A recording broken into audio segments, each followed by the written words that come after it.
down, Anthony Jones. Yeah, we'll need to start a work in progress, for H1Z1. Fire it up. We're referring to our PlanetSide 2 work in progress live stream. Okay. Let's see. From John Evermore, how are you handling groups and spawns? How can I find my friends and stay grouped with them? Currently on this build, you kind of just spawn in the world and you're trying to basically search for your friends. This is another big key point that we found out. There's a big difference between spawning next to somebody and spawning away from someone, because there's a lot of interaction that happens in between finding somebody. It's all about what you give the player when they come in, how to find their friends, you know. It doesn't necessarily have to be this abandonment of, I have no idea where I am, I have no idea where my friend is, and we just wander aimlessly till we find each other. But if you kind of know where you guys are, that kind of journey of finding each other creates so much drama.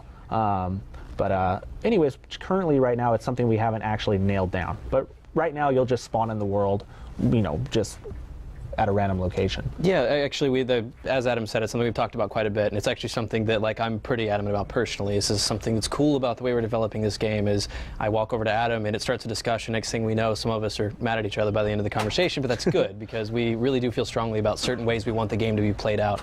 We've all experienced this stuff before in other games, and we want to make sure that we get the best parts of these games, and we have our own take on it. I mean, in the end, like Adam was saying as well, that's really my point of view is, once you spawn into the world, so much happens between you spawning in and having to find your friend, whether that's kilometers, whether that's tens of kilometers, it doesn't matter. Like, there's so much of the story that is developed within the hour or two of you trying to find your friend. Maybe you never find him and you end up with a great story to tell, you die and you find him on the next spawn.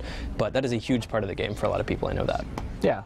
And like I was saying before, there's a big difference between knowing where your friend is and then walking to each other and not knowing at all. And I think that's where a lot of the frustration comes in, is when two people are in separate locations and they have no clue where they are at all. And that part is annoying. But if you know where your friends are and you guys are generally walking towards the same location, trying to find each other, tons of great dramatic action happens and lots of stories come out of that. And that's a huge part of what we want to have in this game, is personal stories.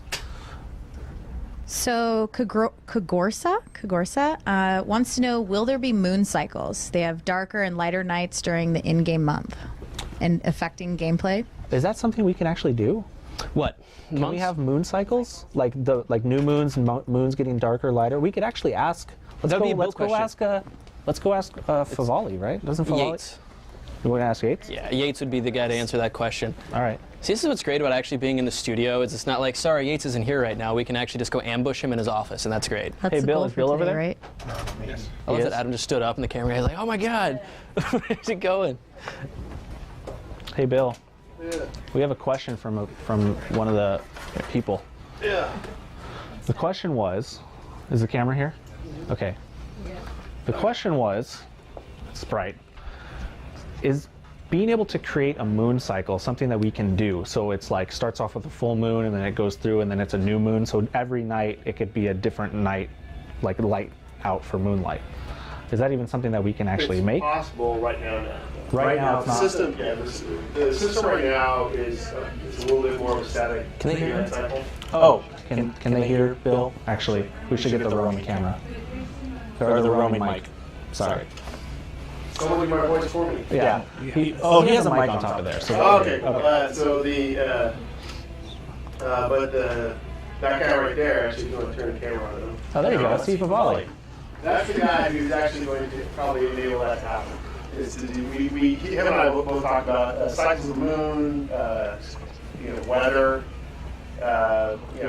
cloudy days versus non-cloudy days. So it's something that's in that currently is not in the game, but something that is possible. Down the road, we can do something like that. I would actually say it's on the list. Sweet. Yeah, because the difference, one of the things, like if you look at the daytime of the day right now, it's like, hey, it's bright, it's cheery, it feels like it's daytime.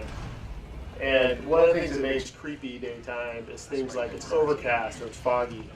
And that's stuff that we want to do. It's just, you don't want every day to be overcast and foggy. I mean, we've made other games here where it's like, hey, here's the place that's depressing. And if you don't get a break from it, it kind of overwhelms you. Exactly. And yeah. some of the foggy areas I've seen are awesome. Yeah. They Oh look yeah. really Yeah. Totally. cool. Yeah. Like at night right now is where we get real foggy. There's early morning and then twilight. You get some really good previews of what the fog can do. And That's awesome. I've accidentally turned it on during the day a few times when I was messing with it, and it looks actually awesome in the daytime as well. So. Nice. Well, Bill, you're a trooper. He has Dayquil on his desk. He's sick, and he came in Yeah, today. it was full when I got here. And he's working on your barricade, guys. So you better thank him for that. Hey, I expect a check. Yeah, he needs a check. He wants Vic's to sponsor him. But he came in. He's not feeling good. He's going to make your feature for you guys. So, and also whoever answered the question, whoever asked that question.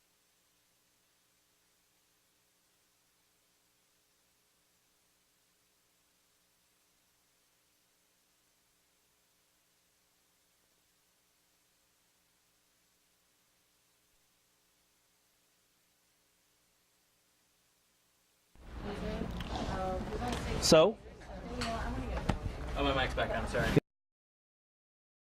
Should I come sit down now? yeah. Where are we Hang at, out. by the way? I don't know. We're I know that there's pizza. The pizza's good. I see people eating pizza, and I don't have any pizza. You want pizza? I would love some pizza. You want pepperoni, vegetarian, sausage? Take an order. I'll take one slice of pepperoni and one slice of sausage. Okay. Can I just have some pepperoni? A couple pieces? Yeah. Pepperonis and a sausage. Okay. Anyone else? Can you help? This is awesome. Yeah, this is sweet. Hey guys out there in Streamland, how are you? How you doing? Keep tweeting questions at hashtag H1Z1 Design. Once again, I'm Jimmy Wisner. This is Adam Clegg. If you're just now joining us, oh, sound's out? Sound Is is yours out. on? Mine's on. Mine's on. How are we on sound? We're good?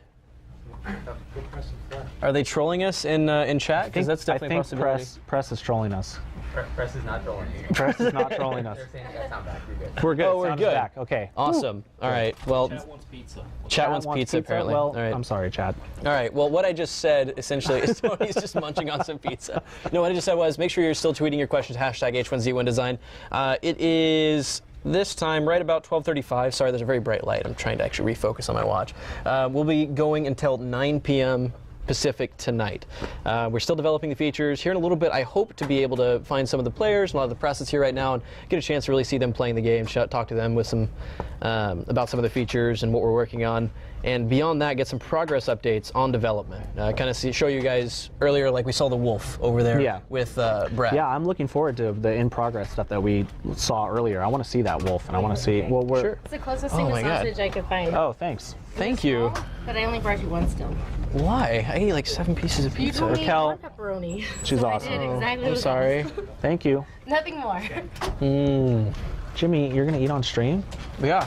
All right. I'm hungry, man. You don't get much of a break. But anyway, guys, make sure you're still tweeting your questions. My Twitter's actually at JimmyWhiz, JMMYWHIS. I've been trying to respond to some of the fan pages today. We had H1Z1 Bob and H1Z1 Fred pop up already. Yes. And I think there have been like family members. Like there's going to be like family members of Fred and Bob. Did you say family members? Family. I see members. some marketing's running off on Family you. members rolling in from Fred and Bob are zombies. But you can follow me at rclegger, ARCLEGGER. We'll be taking questions all day. Is he outside?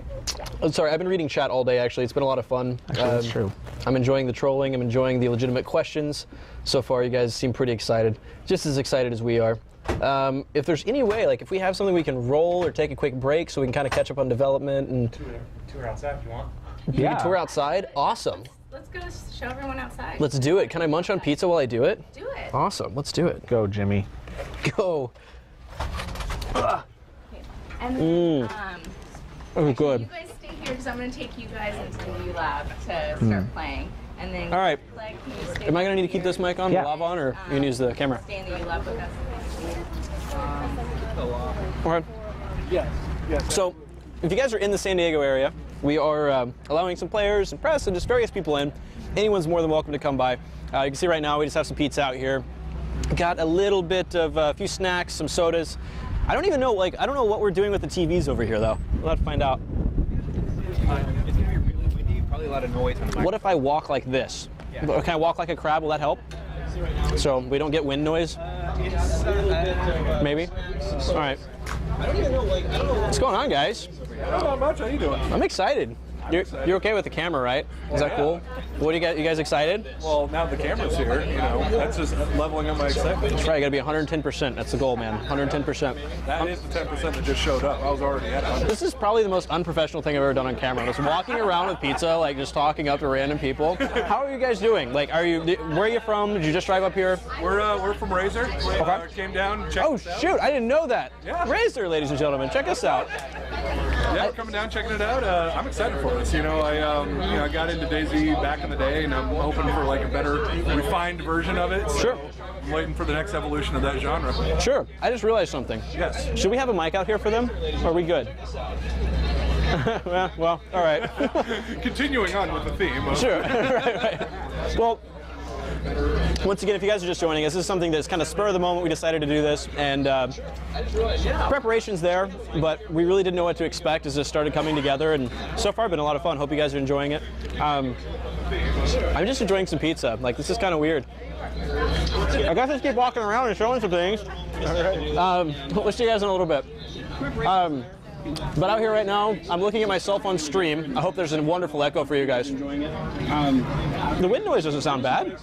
Like, this is kind of weird. I guess let's keep walking around and showing some things. I don't know where I'm going.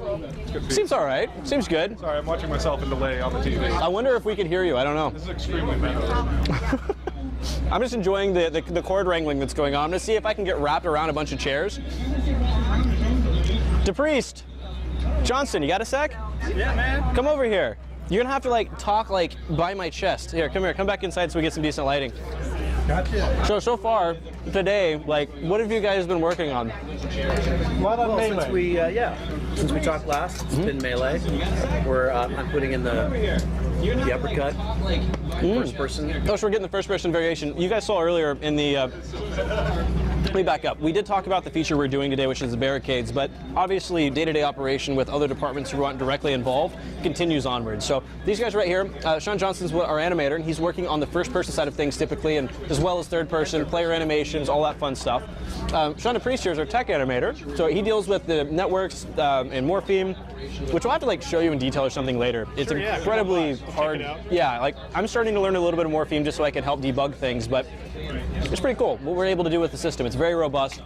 And what they're talking about is they're just now starting to get, previously in third person we're able to throw a few punches, but in first person now you're going to see those punches match there, essentially, right? Right. What we wanted to show is me animating something, getting that over to him, and him go ahead and hook it up in the game. Oh yeah. And then exporting that to actually live. That would be cool. That would be really cool, actually. I mean, it's actually. See how much we can like show people the nodes and stuff. We have a mic. Do you think it's gonna be okay with the wind? It'll reach. All right. Well, we're gonna give it a shot. Yeah, we got some really good stuff coming. Yeah. So, like, just as a quick explanation, like, obviously people are used to pretty broad terms like game designer and animator and programmer, right? But people don't realize there's a lot of different disciplines within that. Now, like, specifically, if you could explain a little bit of what you do, I know I kind of covered it. Yeah, it's a lot of tool writing to help get assets through the pipeline efficiently. Source side art tools like in Maya or Motion Builder, which we use for the animations. Yep. So anything to facilitate getting stuff through the pipeline is kind of what I do, and also slotting a lot of the animations in our state machine, which is our animation engine, and that's Morpheme by Natural Motion. Well, what was one of, like, just a quick question, listening for both you guys, like, what do you think so far has been the hardest thing from a tech side in the animation, like, that we've been able to overcome? Well, definitely be my recent case of the flinches versus the attacks. Okay. It's like when we're attacking a zombie, you want to be able to see him recoil at the same time, like which has precedence, or the zombie attacking you. Right. So what we end up doing is kind of a spine additive on the recoils. So when he's attacking you, you can actually see him going backwards if you hit him. Now, is that all blending or a lot of that canned? It's a lot of blending. So what is blending for the people who don't know? Blending is a way of doing an additive animation over the top of another one. Okay. So if he's swiping, normally you'd play his entire swipe, like he's swinging at you. You've probably seen that in game, that animation. Right. So blending is taking an animation that looks basically in a T-pose like this for a reaction hit and blending those two together. So when he swipes and you hit him, he gets some of that going on. Sure. So kind of like figuring out the balance between having it feel right when he's attacking you and recoiling is kind of what we're after. We want it to connect. Right. Oh yeah, the impact. We're going for impact on these. So his head's really got to snap on the one-head melees he's doing. Right. Yeah, so, so we've got the tech side, we've got the tech side, and we've got the feel side. Are you guys able to hear him okay, by the way, with the mic and everything? Is it coming through? Hello, world. Oh, the sound of freedom. Hi, yeah, Mom. we are here in San Diego, California. Hi, Cassie. Hi, Liberty. So, a lot of jets flying over right now. Want to do any shout-out? No, I'm good. It's your one chance. Darcy, All right. thanks for watching. There we go. All right, guys. Well, thanks for tuning by. We'll see you later. All right. We'll jump in there and see some of that. Turn mic off for now, I guess. Keep it hot. Okay. What else we have? Steve, what's happening? We're just walking around. Do you have a microphone? We're getting people set up. You got to turn it back on. Oh, sorry. Can I see? Can I talk to you? Okay. Oh, well, never mind. Sorry to hijack the stream. Yeah, no worries. So again, I'm Taina Berardi, Global Brand Manager with H1Z1 at SOE. I'm here with SDSU Professor D. Emily Hicks. She is teaching a zombie course. So SDSU is my alma mater for both my undergrad and my graduate degree. So I invited them up to check out the game behind the scenes. And she brought a bunch of her students, and they're really excited about H1Z1. Speak up. Okay. So, Professor Hicks, can you tell us a little bit about your class? Yes, I can. I was invited to teach a class that would attract students by the chair of English at San Diego State. And I asked if I could teach zombies. She was afraid that I would have a longer title for the class, such as Zombies, a post-colonial, post-apocalyptic approach from a Deleuzian perspective. And she said the students don't want that. They want it to be one word, which is why it's zombies. Not vampires, just zombies. However, we got 35 students. Some of them are here today. We have gamers, we have filmmakers, hip-hop dancers, very hardcore students who can draw, someone doing animation and a comic, all in the same class from completely different backgrounds, and we have amazing discussions in our class. What do you guys talk about? We started talking about Haiti and voodoo and slavery. That's how it started. And we talked about black guys getting killed in films. That led to everything imaginable because we have horror film fans, we have people from all different backgrounds, and we have different ages in the class. The only thing we have in common is that we don't trash each other's taste. We just are kind of quiet and less enthusiastic, and we hope the conversation will shift elsewhere, but we don't get an attitude about anything. We don't discuss Twilight yet. That might happen with the graduate seminar, but sorry, Twilight fans. Sorry, Twilight fans. But I'm not like that because I'm doing this because I'm a performance artist. My son is in the industry, and I live with someone who's a gamer. But I'm not an expert. I teach with an expert in the film part of it, and I studied with someone at State who does game and simulation courses, Bernie Dodge. So I'm coming into this as somewhat of an outsider and a performance artist, but I am all about fun and flow and whether or not it has that. So I try to just be quiet and learn a lot from the students. So you guys look at zombies with a cultural context, right? We do. And starting with George Romero, we try to bring class, ethnicity, gender, desire, all the things that they're supposed to be learning, but we don't discuss it in the way that they have to discuss it in their other classes. We have our own way of talking about it. So we'll just say straight up, how come a black guy just got killed? But we won't spend hours and hours and hours talking about it with the same vocabulary. Instead, people will quote episodes of various programs, including whatever, and then there's a code. And if people are part of that, they get it. If they don't, they ask each other. And they're very open. That's one thing about the class, it's very open.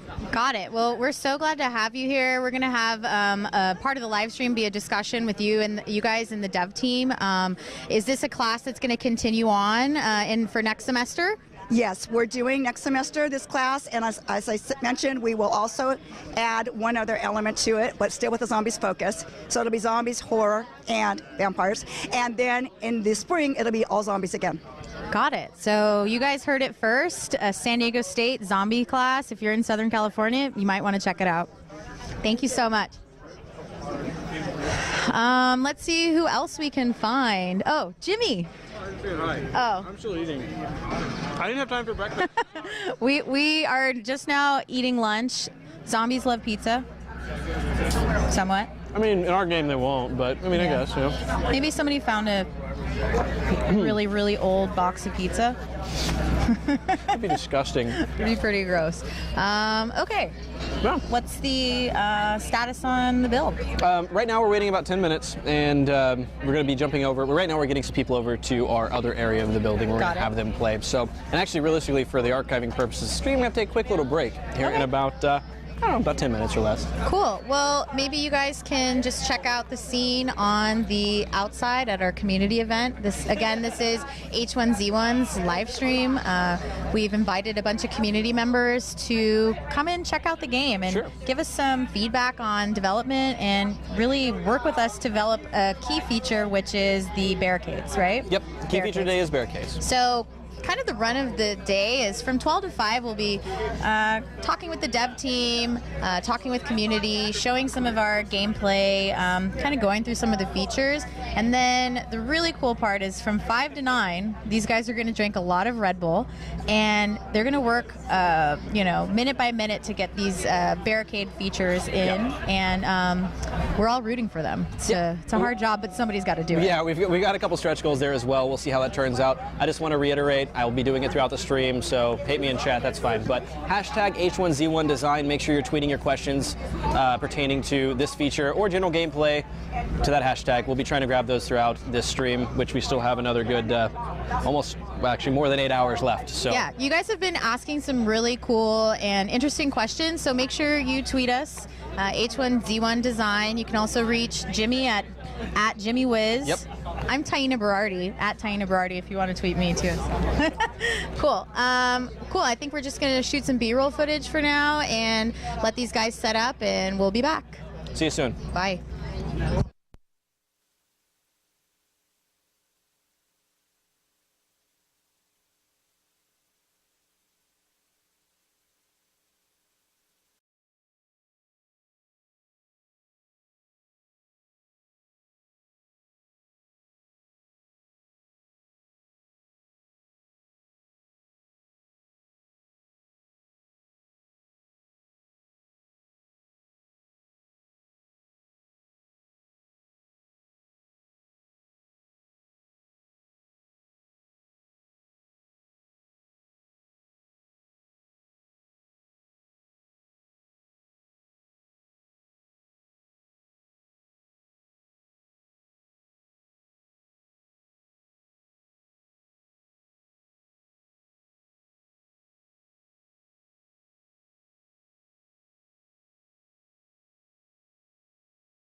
Yes.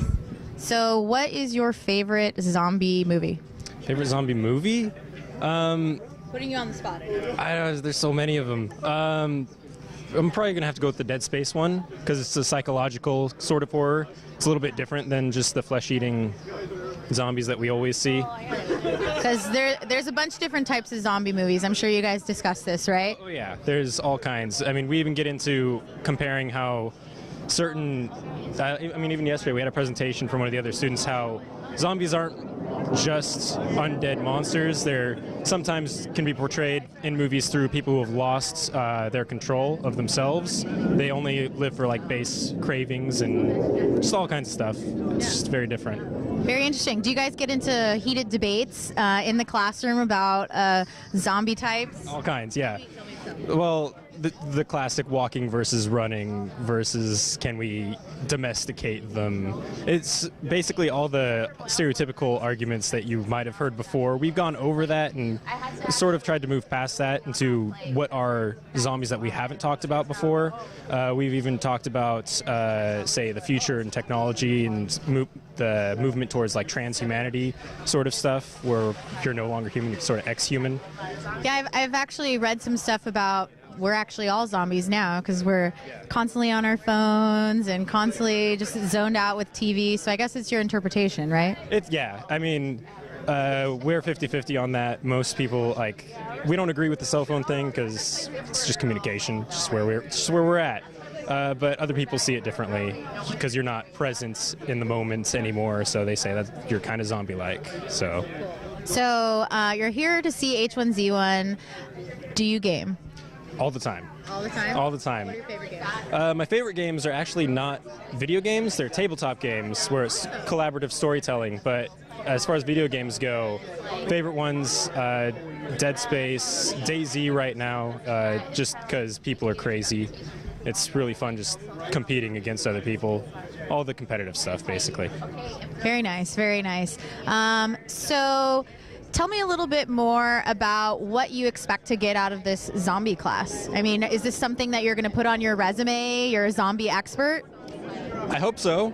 I mean, it's the first time this has ever happened, so I guess we could kind of spin it any way we really want to, but I'm probably going to walk away saying I'm a zombie expert. We've covered a lot of information that you wouldn't really find on your own because everybody brings something new into the classroom and talks about it. We have like presentations every day about new stuff. It's really cool. Really awesome. So what's the first zombie that's ever been like in pop culture? The first zombie? The first mention of zombie. The first mention? I'm trying to stump you here. You're the zombie expert in training. Well, the oldest ones that we've talked about are the Haitian zombies. It's not something I really learned in class, but that's really the first witch doctor kind of stuff. After that, we talked about zombies in Batman.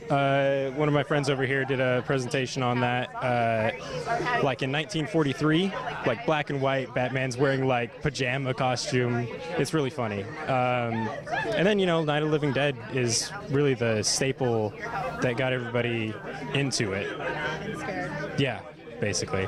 So the question is, are we at some point going to be in a post-apocalyptic world where we're fighting for our lives against zombies? I feel a little guilty saying I hope so, because that'd be kind of... You heard it here. Yeah, it'd be kind of cool to see how anyone in real life would actually handle it. Because video games, you're a little bit separated. You can easily be the bad guy, but I'm curious if people could do it in real life. Are you the soloist, or are you teaming up like Carl and Co. from Walking Dead? I go alone. People are dangerous. I don't trust them. You heard it here, folks. Well, I think we have one more of your classmates that we could talk to, right? Yeah. Awesome. Why don't you come over here? We have 2 minutes until we go down for a little break. Tell me your name. Tanetta. Tanetta, and you're part of the SDSU zombie class, right? Yes. Yeah? Tell me a little bit about your experience. Well, basically growing up when I was smaller, I always played zombie video games because I grew up in a family playing video games. And Resident Evil was my first zombie game, and House of the Dead. But I noticed as the years go by, gaming, the online community became very horrible, and there's a lot of sexism within gaming. Because me being a girl gamer, I get a lot of sexism and I don't do well. Well, you know, we have a Girl Gamer Scholarship here at SOE that you should probably check out. I'll tell you about it. So what are some of the topics that you guys cover in your class, or what makes it fun? What makes it a fun class for you? Basically, the fact we get to look over movies, look over zombie books, and analyze it from like different... So your homework is to watch zombie movies, play zombie video games, and read zombie books? Yeah. And then, of course, to look over it and just to analyze it from any kind of perspective, like Marxist, dealing with the economy, feminists, dealing with women, multicultural, dealing with race, ethnicity, gender. Wow, so the topic of zombies goes really deep. It's not just a typical zombie fleshing, like, oh, I'm going to eat your brains. It's much deeper than that. It's actually trying to make people real life, compare them to zombies. It's not like Walking Dead. Their flesh is gone, they lost part of their brain. No, it's just people not having the right to think for themselves as individuals. That's basically what zombie means to me. Cool. Well, thank you so much. I'm really glad you guys are here. We're going to sign off for a bit, and we'll be back. Cool. Thanks, guys.